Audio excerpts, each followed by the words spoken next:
नमस्ते प्रेक्षकांनो, मी शिल्पा देशमुख परत आपल्या भेटीस आली घेऊन एक विनोदी ढंगांची पु ल देशपांडेंची कविता काहीच्या काही कविता।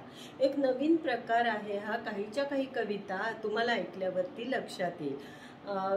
राशीच्या माध्यमातून आपण खूप नवनवीन प्रयोग करतो आहोत, तर चॅनलला लाईक, शेअर, सबस्क्राईब आणि कमेंट जरूर करा। ऐका तर मग, एकदा मी आळीत गेलो। काहीच्या काही कविता ऐका। मी एकदा आळीत गेलो, चाळ घेऊन बाहेर आलो।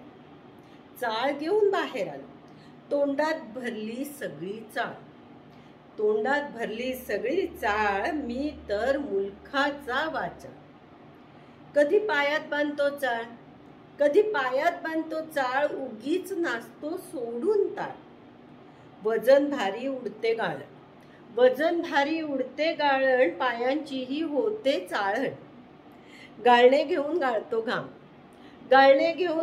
घाम, चाळणीतूनही चाळतो दाम। चाळीबाहेर दुकान माझे, विकतो तेथे हसणे ताजे। खुदकन हसूचे पैसे 8, खोचे 160। हसवण्याचा करतो धंदा, कोणी निंदा कोणी वंदा। कुणाला पडतो पेच, ह्याला का नाही लागत ठेच। हा लेकाचा शहाणा की खुळा, मग मी मारतो मलाच डोळा। नमस्ते राशी।